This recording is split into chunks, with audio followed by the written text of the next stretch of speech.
안녕하십니까? 9월 15일 월요일 영국의 소리방송 뉴스데스크의 아이린입니다.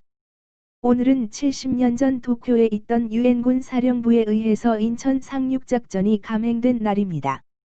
메가더 원수가 진두지휘하던 유엔군은 7만 5천 명의 병력과 261 척의 군함들을 대동하고 작전 암호명 크로마이트에 따라 인천 앞바다에 집결하였습니다. 이렇게 빠른 시간 내에 유엔군 사령부가 만들어질 수 있었던 것은 이승만 대통령의 개인적 외교 능력과 미국 생활 중에 알려진 명성 때문이었던 것을 부인할 사람은 없습니다. 이렇게 만들어진 유엔군 사령부는 상륙작전 허가를 8월 28일 투르만 행정부로부터 받아냅니다. 6월 25일 침입한 북한군에게 국토의 대부분을 잃고 낙동강을 경계로 하는 경상남북도만 남은 상태였습니다. 70년 전 오늘 인천 앞바다의 군함들에서 일제히 포문이 열렸습니다. 북한군 통신부대가 있던 월미도는 집중 포화를 받았습니다. 이어서 교두보 확보를 위한 포격이 3일간 계속되었습니다. 회뢰군은 모두 도망쳤거나 사망한 것을 확인한 즈음 유유히 상륙정에서 내려 바닷물로 발목을 적시며 걸어 들어왔습니다.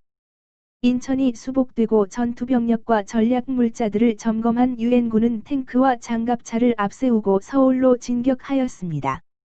9월 28일 수도 서울은 수복되었고 김영삼이 부셔버린 중앙청에 걸려있던 인공기를 내리고 태극기가 개양되었습니다.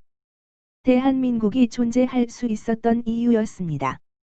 매년 맞이하는 기념일이지만 금년의 오늘이 더 우리 가슴에 아프게 와 닿는 것은 무엇 때문일까요? 현 정권에서는 아무도 오늘이 뜻깊다고 말하지 않기 때문일 것입니다.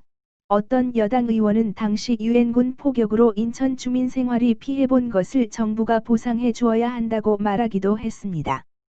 돈을 주자는 게 나쁘다는 것이 아닙니다. 미군 포함 16개국 우방들이 이날 우리를 도와주지 않았더라면 대한민국이 오늘날 존재하지 않고 있을 것이란 말을 하지 않는다는 것이 우리를 더욱 슬프게 합니다. 다음은 올해로 75회를 맞는 유엔 총회에 관련된 박지현 제작팀장의 분석과 보도입니다. 올해로 제75회를 맞은 유엔 총회가 15일 개막합니다. 특히 이번 유엔 총회는 신종 코로나 바이러스 영향 때문에 사상 처음으로 화상회의 방식으로 열립니다.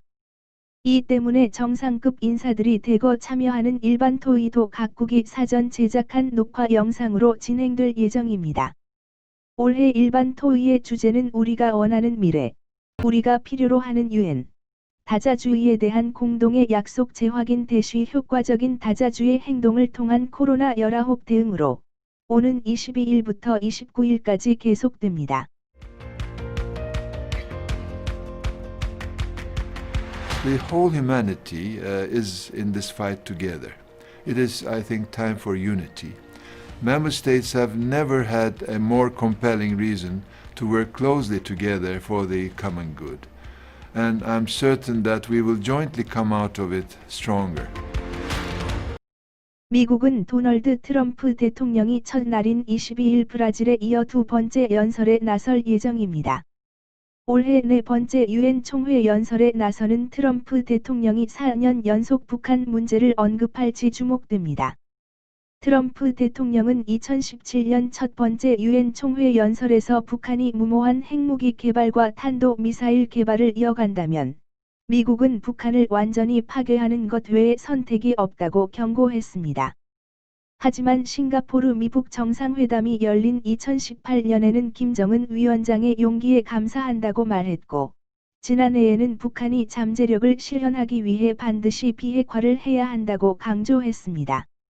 한국의 문재인 대통령은 22일 9번째로 연설할 예정이고, 북한은 대사급 인사가 오는 26일 연설하는 것으로 알려졌습니다. 일반 토회 외에도 각 위원회에서 북한과 관련해 핵 문제와 인권 문제가 주로 다루어질 것으로 예상되고 있습니다. 유엔 사무국은 총회를 앞두고 지난달 공개한 예비 의제 목록에서 유엔 총회는 74차 총회에서 다룬 북한의 인권 상황에 대한 조사를 75차 총회에서도 계속해 나가기로 결정했다고 밝혔습니다. 북한 인권 문제는 인권 사안을 다루는 제3위원회에서 논의됩니다. 유엔 북한 인권 특별보고관이 제3위원회 회의에 참석해 북한 인권 상황을 설명하고 각국 대표들과 의견을 교환할 예정입니다. 아울러 2005년 이후 16년 연속 본회의에서 북한 인권 결의안이 채택될 것으로 예상되고 있습니다.